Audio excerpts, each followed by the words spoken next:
They say he wanted power not just over lands, but over memory itself. A king, cruel and calculating, ordered his artists to collect the bones and ashes of those who defied him. Soldiers dug through battlefields while the smell of death lingered like a silent hymn. The artists ground the bones into fine powder, mixing them with oils, pigments, and whispers of curses. Each brushstroke was more than paint. It was vengeance. Portraits of the king, towering and regal, shimmered with the remains of the fallen. Generals, rebels, traitors, all dissolved into pigment under the relentless grind of human obsession. He watched the canvas grow, a mosaic of conquest, a record of cruelty only he could claim. The more enemies perished, the more brilliant the colors became. And yet, as the final portrait took form, the line between victory and horror blurred. One day the king leaned close, staring at the image, and wondered, with a chill creeping through his veins, could the ashes of his enemies still whisper back? The king did not merely desire a portrait, he demanded immortality through the defeat of others. Royal scribes recorded the process with meticulous care, though few dared question it. Artisans were summoned from distant lands, men and women whose hands trembled at the weight of the task. First they retrieved the fallen, battlefields littered with bodies, execution grounds heavy with the stench of terror. Bones were washed, sun-bleached, and broken into shards. Ashes from cremations were sifted until they became a powder so fine it clung to the skin like a curse. The king insisted on mixing the dust himself into the pigments. He would grind it slowly, turning vengeance into paint, fury into hue. Every color had a story: reds from rebel blood, black from traitors' bones, ochres from distant conquered lands. Artists trembled as they applied these mixtures to the canvas. Each stroke of the brush carried a message: obedience or death. The king's gaze never left the work. He circled the room like a predator, inspecting shadows, murmuring names of those who no longer breathed. Courtiers whispered that to look into the eyes of the painted king was to feel the weight of every life extinguished in his name. The portrait grew larger than any throne room wall, a panorama of conquest. Soldiers and generals appeared in subtle detail, their features rendered from the pigments of their own demise. Rebels who had whispered in taverns and scholars who had dared challenge the crown, all immortalized as the very paint that adorned their executioner. Sometimes the king paused, running a finger over a figure in the painting, noting the texture, the subtle shine in a cheekbone ground from bone. Artists learned quickly. Mistakes were unacceptable. One poorly mixed pigment could mean exile, or worse. Courts from distant kingdoms sent envoys, their eyes wide at the unnatural brilliance of the painting. None suspected the secret. None guessed that this was not ordinary pigment, but the remnants of lives sacrificed for vanity and terror. It was whispered that the king believed the ashes would bind the spirits to the portrait, that the souls of his enemies would linger forever in the layers of paint, unable to rest. And perhaps they did. At night, those who had glimpsed the canvas swore that faint whispers crept from the surface, pleading, accusing, warning. Some artisans vanished without a trace. Others claimed they saw faces move under the brush, mouths opening in silent screams. Still, the king demanded more. "Bring me the ashes of the last uprising," he ordered, and the artists obeyed,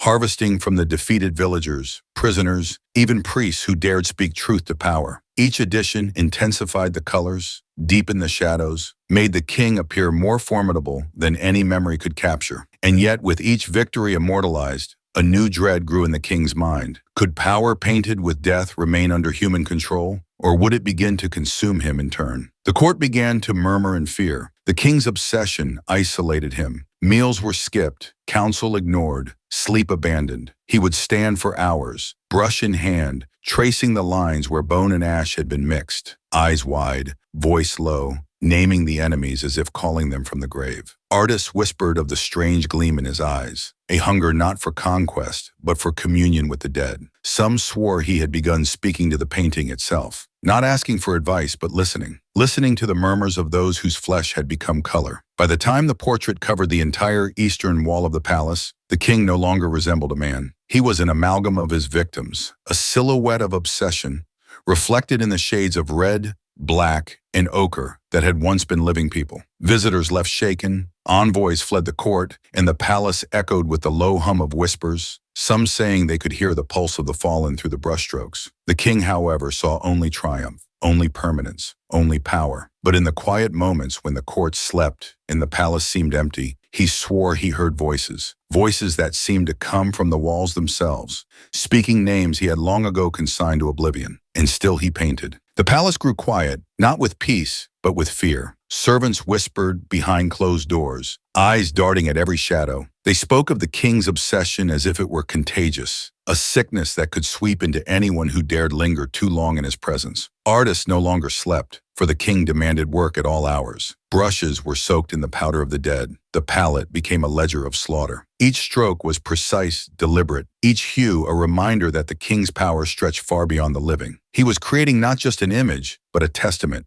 a ledger of conquest where the defeated existed forever in color. Those who entered the painting's chamber felt the weight immediately. The room seemed to bend, perspectives twisting under the strain of unspoken histories. Faces of soldiers, rebels, and traitors stared from the canvas with haunting clarity. Some were posed as if frozen mid-scream, others in silent submission, each figure rendered from the very essence of what had been destroyed. Courtiers who lingered too long claimed the eyes followed them, accusing, warning, remembering. And sometimes in the dead of night, the whispers became almost coherent. Names, places, accusations, soft, urgent, impossible to ignore. The king became a ghost among the living. He would pace before the canvas for hours, murmuring to it, sometimes speaking the names of enemies from decades past. Artists began to fear for their own mortality. One young painter, overwhelmed by guilt and terror, tried to destroy a portion of the pigment. The king discovered it almost immediately. The punishment was swift but unspoken, a lesson in the permanence of obedience. Others watched in horror as the painter's lifeless body was placed before the canvas, eyes open, face frozen in shock. The king added a new color that day, the pale gray of fresh ashes. Over time, the painting became more than a portrait. It became a mirror of the king's soul, reflecting not only his victories, but his paranoia, his obsession, his desire to dominate death itself. Scholars from distant lands traveled to study it, thinking the pigments were merely innovative. Unaware of the terrible secret mixed into the paints, they took samples, recorded colors, praised the realism,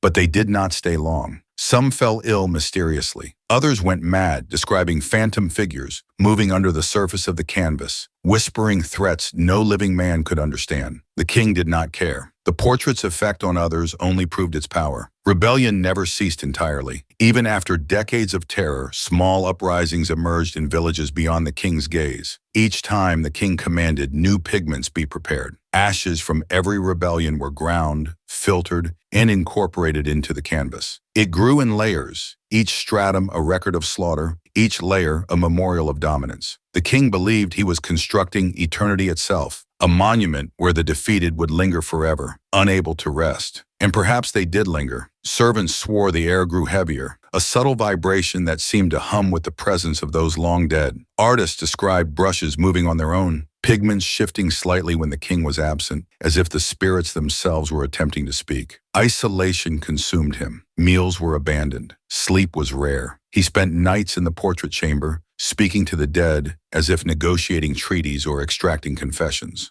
The whispers grew louder each night. Sometimes the king swore the figures were stepping forward, the painted generals saluting, the rebels bowing, the traitors pleading. He interpreted these visions as signs of submission, proof that the ashes had done their work, that he had conquered death itself.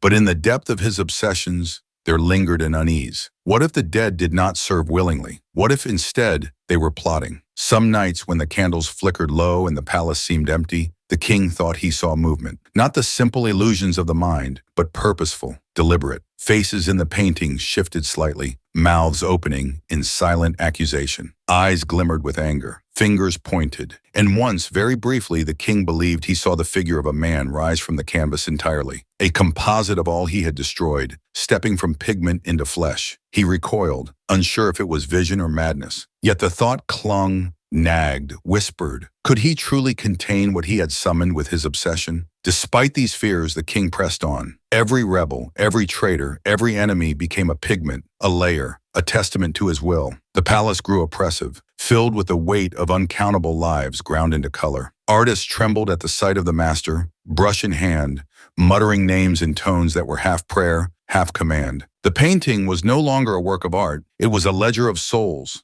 a monument to terror, and a warning to all who dared defy him. And still, even as whispers grew and shadows deepened, the king did not relent. He had tasted the illusion of immortality, and he would not stop until the portrait itself seemed to breathe, until every enemy, past and present, was locked within its layers forever. By now, the portrait had consumed an entire wing of the palace. Walls, once white and cold, were now layered with the accumulated lives of the vanquished. Red, black, ochre, gray, each hue represented a person, a soul, a memory ground into paint. The artist, hollowed by fear and sleeplessness, began to refer to the room as the Hall of Ashes. No ordinary art could demand such devotion. No ordinary king could command the dead to be his medium. He had surpassed tyranny and entered into something far darker, a communion with mortality itself, twisted into color. The king moved like a shadow in the hall. He would trace each figure with his fingers, testing the surface, listening to the quiet murmurs of the ashes beneath. Sometimes he spoke aloud, reciting the names of those whose bones and dust made the paint. "Remember me," he whispered, "for I shall remember you all." And indeed he did. Every coup, every betrayal, every rebellion, every defiance, all preserved beneath layers of human remains. Artists who had long since lost their sanity claimed they could hear the dead whispering responses, commands, accusations, pleas, curses, all trapped in pigment, echoing faintly beneath the brushstrokes. The king's obsession began to deform his perception of reality. Visitors described him as both awe-inspiring and terrifying, as if he were not fully human, not entirely alive. Servants reported strange phenomena: the faint smell of smoke in empty rooms, footsteps where none should exist, whispers that carried the cadence of forgotten voices. Some swore they saw movement within the painting, a tilt of a head, a twitch of an eye, a flicker of lips. Others went mad, clawing at walls, claiming the painted faces were calling their own names. The king did not see this as madness. He saw it as proof. The ashes were not inert. The dead remembered. They obeyed. And yet the painting seemed to respond in ways he could not control. One evening, as he leaned close to inspect a rebel general, he saw the figure's eyes glimmer unnaturally. Not a reflection of light, but something alive behind the pigment. Fingers of shadows curled out from the edges of the brushstroke, reaching toward him ever so slightly. He recoiled, but fascination held him in place. For the first time, doubt struck, the notion that perhaps the dead did not serve willingly, that perhaps they were aware, trapped, angry, plotting even within their painted forms. The whispering grew louder, a low hum vibrating in the walls, rising to a pitch that made his teeth ache. The king began to isolate himself entirely. Advisors were dismissed. Meals were abandoned. Sleep became a series of hallucinations, dreams colliding with waking visions. At times he spoke to the painted figures as if they were alive, negotiating, arguing, commanding, and listening. Artists, too terrified to leave, sometimes saw him weeping over the canvas, murmuring apologies, confessing sins, whispering desperate pleas. Yet every day he returned to work. Every day he added more pigments, more layers, more souls. His obsession became a cycle, and the cycle consumed everyone in proximity. Some say the palace itself changed. Floors warped, shadows lengthened unnaturally, candles flickered with no breeze. Servants swore they felt cold hands on their shoulders, though they were alone. Scholars visiting from afar noticed that the pigments shimmered differently under certain lights, as if the paint were breathing, pulsating with a life of its own. They tried to leave, but the palace seemed to stretch and twist, hallways lengthening, doors misaligning. Many fled before reaching the exit, carrying with them a lingering terror, a whisper of the king's obsession following them into the night. Even outside the palace, the legend of the king's paintings spread. Travelers spoke of the portraits, of the brilliance of color, unaware of its dreadful composition. Some claimed that the shadows of the painting reached beyond the walls, that those painted in ashes were capable of influencing dreams, whispering warnings, and ensnaring minds far from their earthly remains. The king was aware of this power. He believed he could control it. He believed he had conquered death itself. But the whispers persisted. The painting was not just a reflection of his victories. It was a mirror of his deepest fears. Every rebellion, every enemy, every failure he had not foreseen was recorded in pigment, waiting for the moment to claim him. And as decades passed, the king himself changed. His flesh grew pale, thin, almost translucent, eyes sunken, gaze piercing, hands trembling over the brush. Courtiers spoke in hushed tones of seeing figures from the painting leaning close to him, whispering in voices only he could hear. He laughed, sometimes shouted, sometimes cried, but never abandoned his work. Each layer of pigment became a layer of obsession, a layer of torment, a layer of immortality too terrible to fathom. Finally, one night, the artist awoke to silence. The king had not emerged from the Hall of Ashes. The candles burned low, the brush lay still, and the portrait shimmered with a brilliance no human could create. But no one dared approach. Those who entered swore they saw the painted figures staring at the empty throne, their eyes fixed, accusatory, triumphant. And somewhere deep in the palace, the faintest whisper carried through the walls, a voice not of man, not entirely of flesh, but a chorus of the defeated, asking, demanding, reminding the living that even painted death could not be contained. After the king disappeared into the Hall of Ashes, rumors spread like wildfire. Courtiers spoke in trembling voices of the final night, a faint glow emanating from the portrait, whispers that carried across empty halls, and shadows that moved independently of the flickering candlelight. Some claimed the king had merged with his creation, becoming part of the canvas, his soul entwined with those of his enemies. Others believed he had been consumed entirely, dragged into a world made of pigment, ash, and vengeance. Artists who had served him either fled or vanished. Those who remained were forever haunted by the memory of grinding bone into color, their hands stained eternally with a mixture of fear and guilt. Many developed a phobia of painting, unable to wield a brush without recalling the silent screams embedded in every pigment. They whispered that even centuries later, traces of ash could be seen in their work, faint glimmers of the lives ground into pigments in the service of the king. Travelers and scholars who visited the palace described a suffocating presence. Some swore that figures moved behind painted walls, their lips forming words that were impossible to hear, yet impossible to ignore. Others claimed that shadows leapt from the portrait when unobserved, slithering into corridors, bending reality subtly, so that the dead seemed to watch and follow the living. A rumor grew that even the ground beneath the palace carried remnants of the dead, and that stepping upon it brought dreams of battles long past, faces twisted in fear and anger. Kings in distant lands heard tales of the painted monarch and wondered at his brilliance. Some envied the audacity, the mastery, the immortality achieved through terror. Others feared it, whispering that no man could claim dominion over death itself without paying a price far beyond life. Merchants avoided roads leading to the palace. Soldiers refused assignments near its walls. Even the wind seemed to carry warnings, brushing across villages with an unnatural chill. Yet the portrait remained, colossal, unmoved by time.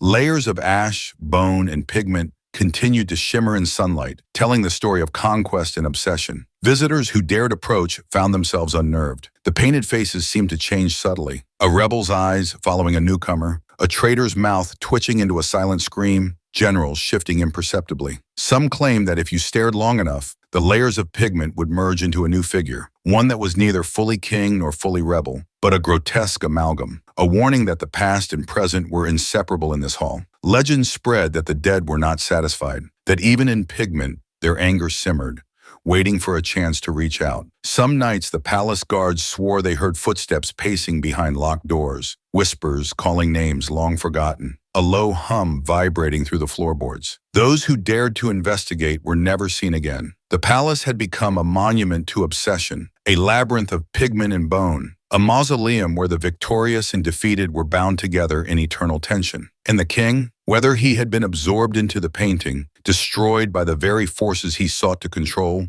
or lingered invisibly among the layers of ash and color, no one could say. Some believed that his voice still carried among the whispers, commanding, negotiating, demanding recognition from the dead and the living alike. Others claimed that to glimpse the portrait too long was to invite the attention of those trapped within, a perilous gaze that could follow a person for the rest of their days. The Hall of Ashes became legend, not just for its artistry, but for its terror. Scholars wrote warnings, chroniclers recorded whispers, and the tale spread beyond the borders of the kingdom. Every layer of pigment was a testament to the power of obsession, the cost of immortality, and the danger of attempting to dominate life and death. And the painting, colossal and unnerving, remained untouched, a perpetual reminder. To create with the bones of the fallen is to invite the fallen to watch, to whisper, to remember. Long after the king's disappearance, the palace remained alive with a presence no living being could explain. Visitors reported subtle changes in perception, hallways stretching beyond reason, shadows bending unnaturally, and an oppressive weight that pressed upon the mind. Scholars attempting to study the pigments found themselves overwhelmed by nausea, vertigo, and inexplicable fear. Some fled, clutching notes they would later burn, terrified that merely recording the colors had invoked the spirits embedded in them. Locals avoided the palace altogether. Stories circulated of figures glimpsed in the windows at night, silhouettes that moved too deliberately, faces pressed against glass with expressions impossible to reconcile.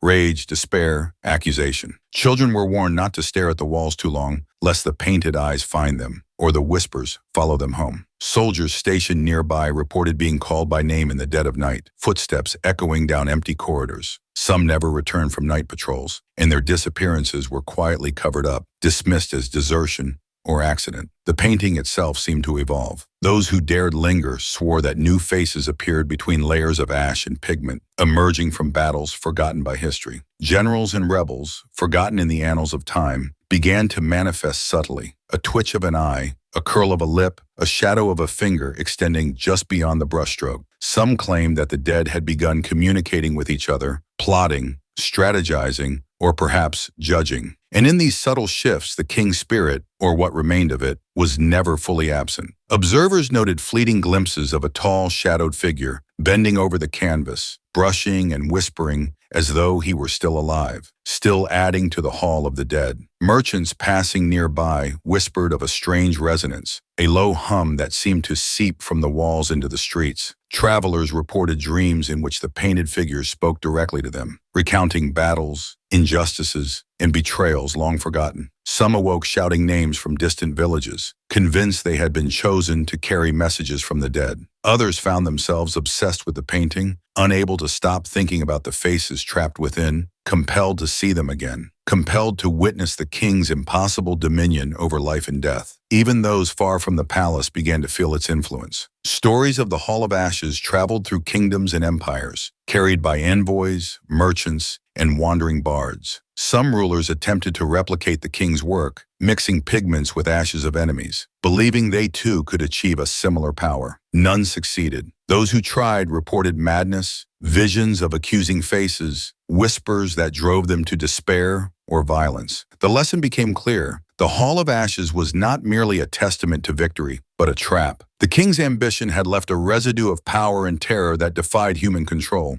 Meanwhile, the portrait remained colossal, unmoving yet alive in subtle ways. The colors shimmered unnaturally in sunlight, and shadows in the hall seemed to shift independently. Visitors who lingered too long found themselves staring into a void that reflected both the king and the countless souls ground into pigment. And some began to understand the unspoken truth. The dead were not passive. They were aware, watching, waiting. And the king, whether fully absorbed into his creation or still lingering as a specter, had bound himself to them, eternally entwined in a cycle of obsession, vengeance, and control. Whispers persisted, the faintest sounds of conversation, names carried in the wind, footsteps in corridors that should have been empty. All suggested that the cycle was far from complete. Perhaps the king's ambition had not ended with his disappearance. Perhaps he, like the painted figures, had become a permanent part of the Hall of Ashes, eternally supervising, eternally listening, eternally waiting. And those who approached, even with curiosity, even with scholarly intent, felt an instinctive dread, as if the ashes themselves were aware of them, counting, judging, recording. Centuries have passed, yet the Hall of Ashes endures. The portrait remains colossal, a silent sentinel of a king who demanded eternity through the destruction of others. Travelers still speak of the shifting eyes, the subtle movements in the pigment, the whispers that curl around your mind like smoke. Scholars and adventurers who dare approach the hall are gripped by visions of the dead. Generals frozen mid-scream, rebels bowing in eternal subjugation, traitors' mouths opening in accusations that echo through time. The palace is alive with memories of slaughter, a graveyard that refuses to stay buried. No one knows if the king still exists, absorbed into the pigment he so meticulously prepared, or if he was devoured by the very obsession that consumed him. Perhaps he wanders invisibly among the painted figures, a spectral overseer of the dead, whispering commands to those trapped in ash. Perhaps he is nothing more than a shadow now, a warning of what happens when ambition dares to conquer mortality itself. Yet his presence is unmistakable, felt in the tension that grips the air, in the way the painted faces seem to follow, in the way the whispers grow louder when someone dares to linger. And the dead, they are patient. Generations of ashes have accumulated, each layer a testament to rebellion, to defiance, to lives extinguished in the pursuit of one man's vanity. Their whispers are no longer timid. They have become voices of judgment. They remember. They count. They wait for those who approach with curiosity, for those who underestimate the weight of history ground into pigment.